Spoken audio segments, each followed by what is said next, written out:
dignitaries on the dais, family members, friends, ladies and gentlemen, good afternoon. It is indeed a special privilege for me to be in Ahmedabad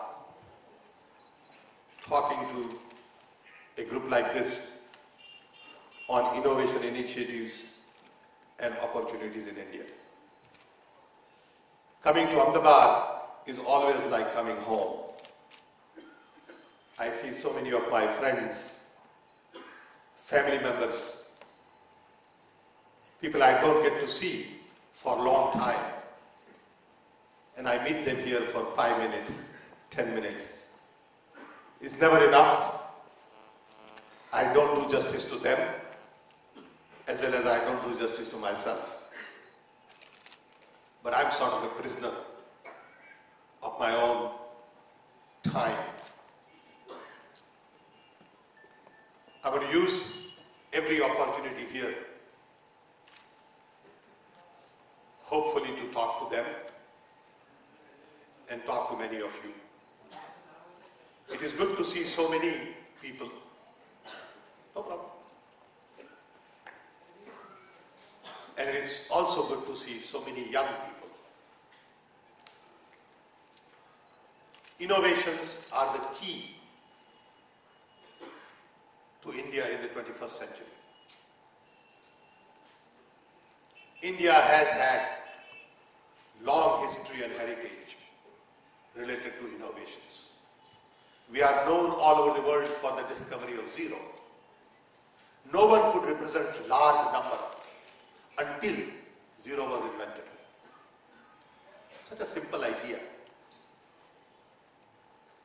You go back in our history and you will see all kinds of interesting inventions lost over a period of time. There is a pillar which is a metallurgical wonder next to Qutub Minar. You look at our temples, Taj Mahal, beauty of our design, architect, herbal medicines. There are all kinds of interesting things in India. We should remember that India has had the privilege of having oldest universities, Nalanda, Takshashila. Lot of this is lost in the last few hundred years, and to some extent we have lost the edge in innovations. As we are growing right now at the rate of 9 to 10%, and we expect to grow at the same rate for the next 20-25 years, coupled with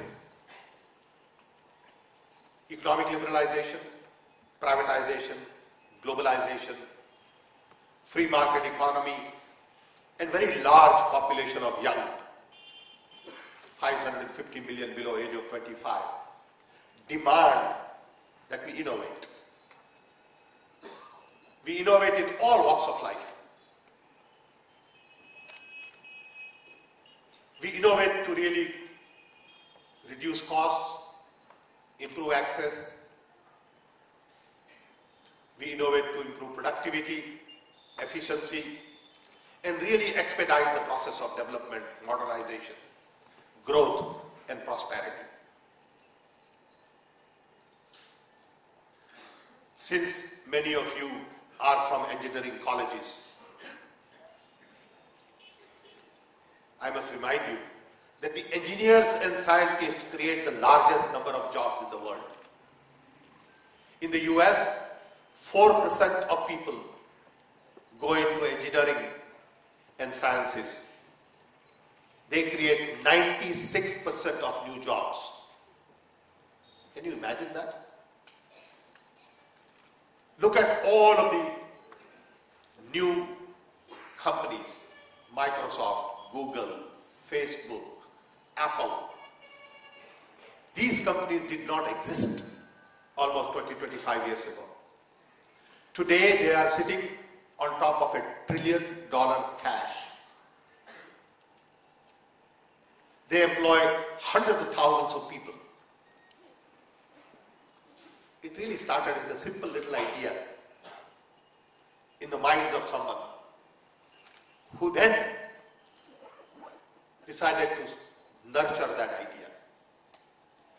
Took that little seed, put it someplace, created the right ecosystem with capital, markets, talent, and really build the whole business for the world. Ideas are a very powerful tool to change the destiny of a nation. Innovations today is seen as a very competitive tool in the global market. Every company wants to innovate. They want new products, new services. They want to create more profit, and as a result, they have to focus on innovation. But innovations also happen at the edge and not at the core. What it means is that many big companies can't invent, as well as some little fellow out there in the middle of nowhere can invent, because they are sitting at the edge. If innovations had always come from core, you wouldn't have Microsoft. IBM should have done that. You wouldn't have Apple. Somebody else should have done that.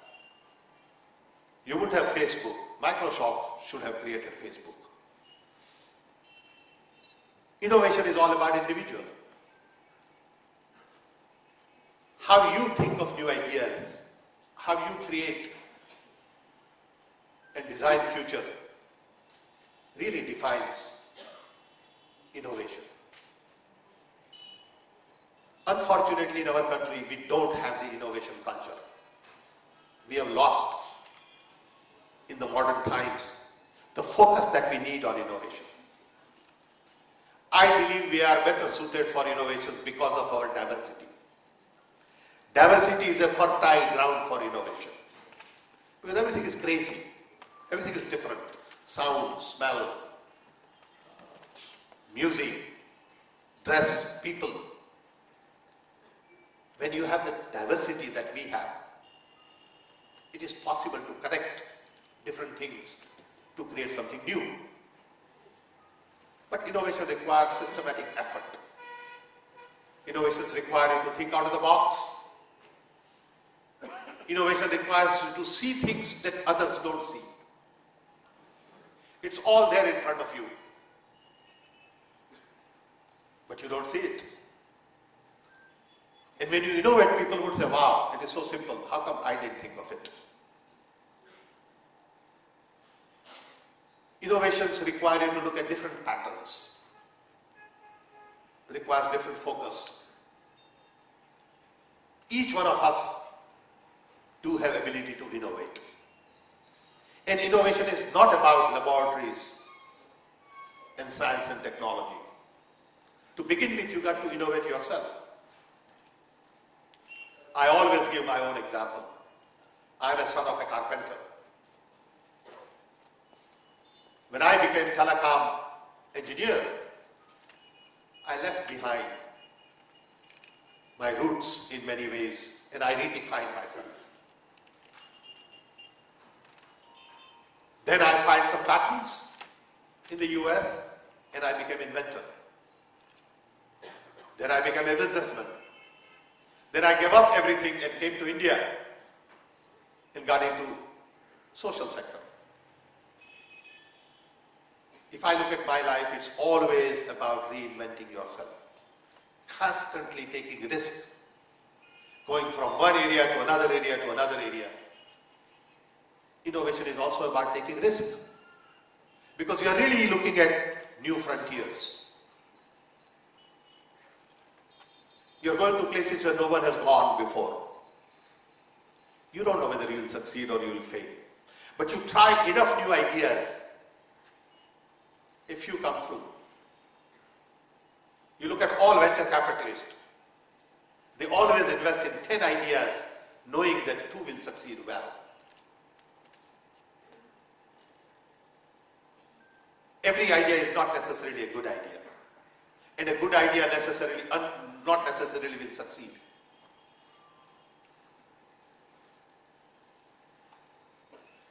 Prime Minister Manmohan Singh realized that we at this point in time need to focus on first skill development and then innovations. So he set up a National Knowledge Commission 5-6 years ago to look at various aspects of knowledge. Knowing that our industry will need better skill sets. We need better welders, plumbers, electricians, mathematicians, scientists, engineers, and you name it. We do not have enough good people today to meet the kind of growth we are expecting in the next 20-25 years to come. A lot of our graduates are not usable. Our universities don't quite prepare them for the realities of the working environment. Our professors don't do research and our research scientists don't teach. We sort of bifurcated in the past. So CSIR scientist does not teach and our teacher has no idea of the research. We got to put it together. Now we are at a situation where everybody wants to innovate, but they don't know how to do it.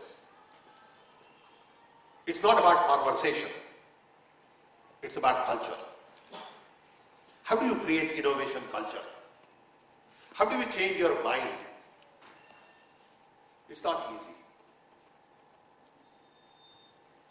So when we set up National Knowledge Commission, we decided to focus on education, application of knowledge, some of the basic requirements related to knowledge like right to education, libraries, broadband connectivity, portals, networks, and also looked at applications, traditional knowledge, use of knowledge in governance. Sum total we looked at about 27 different subjects. Submitted 300 recommendations to Government of India, to Prime Minister, and a lot of these are being implemented.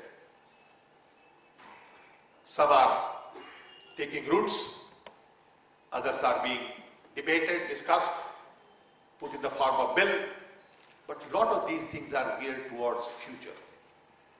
And it takes time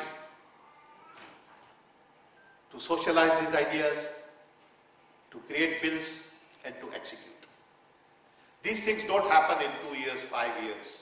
It's a 20-year cycle. As soon as we were done with the Knowledge Commission, Prime Minister decided to focus on innovations. For the first time in the history, we have a position as advisor to the Prime Minister with the rank of a cabinet minister who focuses on innovations only. That itself tells the world that Prime Minister has the political will required to push innovation in the system. But one man or one woman can't do much. It's a country of 1 billion people. What can you do as one person? So at the beginning, we decided that we will set up a National Innovation Council. So I went to Prime Minister and I said, look, we need to set up a National Innovation Council. In this council, we will have 16-15 people. We will meet on a regular basis and we will try to prepare a roadmap. Because President of India had talked about preparing a roadmap for innovations in the coming decade, 2010, 2020. National Innovation Council was set up. We have a very interesting group of 16 people. We had 2 meetings. I had second meeting just this week. And we have created sort of a roadmap for us to follow. But we are again a group of 16 people. In a country of billion, again it don't mean much. So how do we really become a cheerleaders of innovations and sensitize people on innovation? So the opportunity I have today is part of my job. If I can sensitize 400 people on innovations, who in turn can go and talk to another 4,000, then we will begin to make a difference over a period of time. Because each one of us will have to innovate in our own way. It will start at home. It could start on a simple thing like how do we treat our children? How do we cook at home? Each one of us will have to learn to question. We don't question enough. We get locked into a system of doing things one way and not realize that there are other ways of doing it. There are perhaps better ways of doing it. So when we met as a group, we decided that we really need to focus on 5 key areas related to innovations. First, we need to see innovation as a platform. It is not about science and technology, it is not about high tech, it is not about sexy patents, but it is about products, services, organization innovations.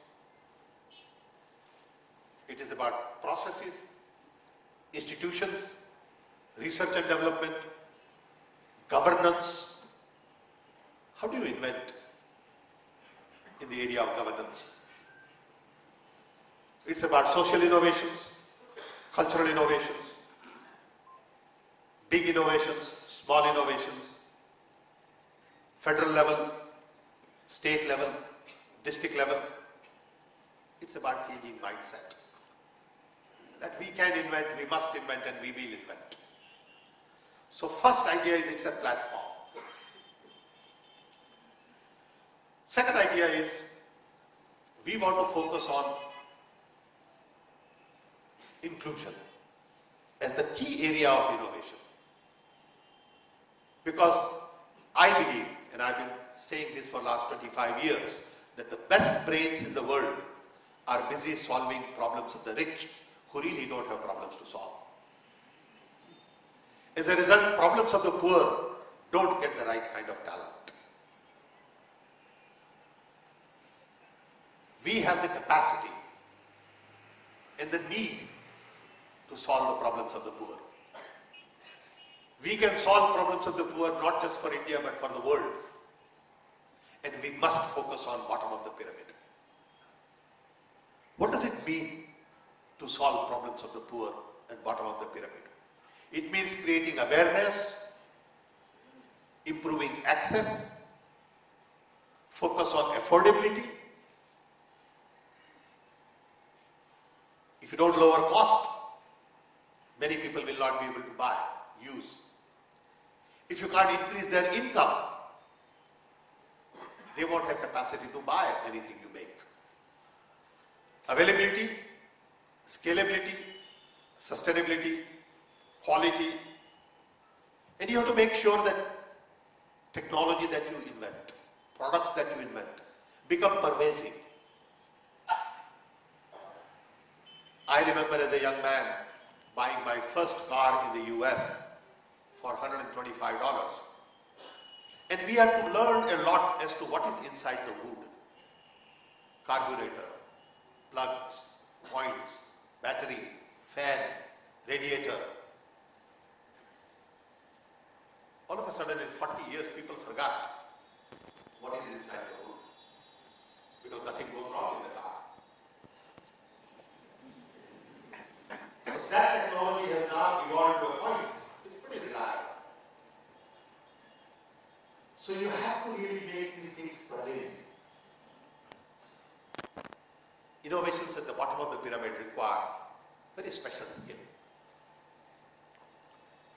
We believe we must spend our resource for inclusive growth, inclusive innovations. Rich people who need to invent for rich will do it anyway. They have the money, we can't match their money and resource. So let's not worry about it. Inclusive growth-based innovation requires us to concentrate on water, sanitation, nutrition, better food.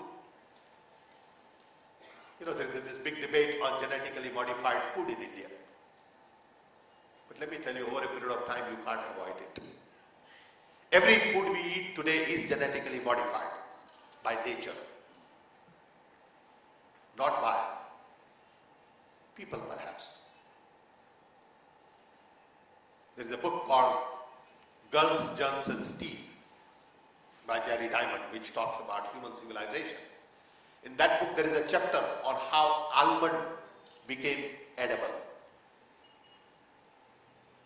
Birds started spitting this seed, and over a period of time, it got genetically modified, and that's how almond became edible. There are still some almonds which are bitter. So everything we eat today is in some way genetically modified, because it didn't exist before. In other words, there are all kinds of things that we need to focus on when we think of innovations for the inclusive growth. Third area is ecosystem. We have to develop the right ecosystem for innovations to flourish. Innovations today don't have the right ecosystems, and as a result, don't multiply.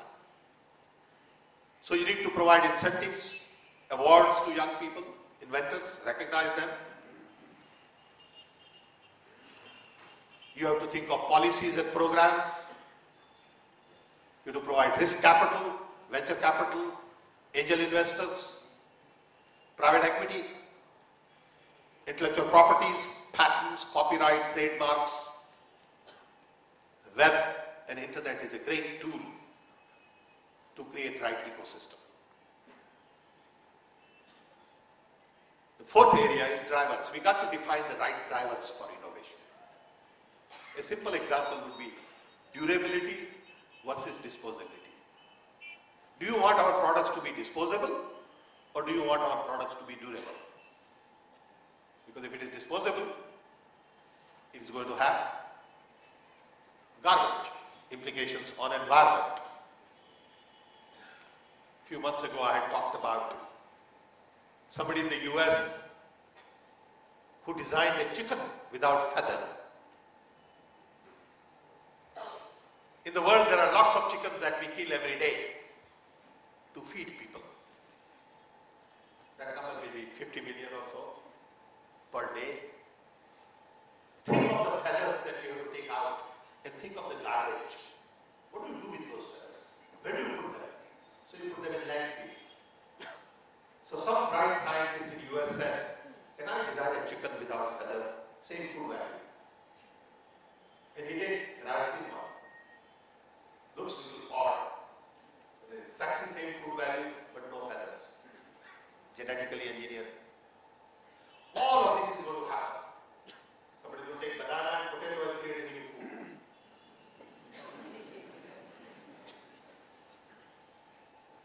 This is all happening in the lab.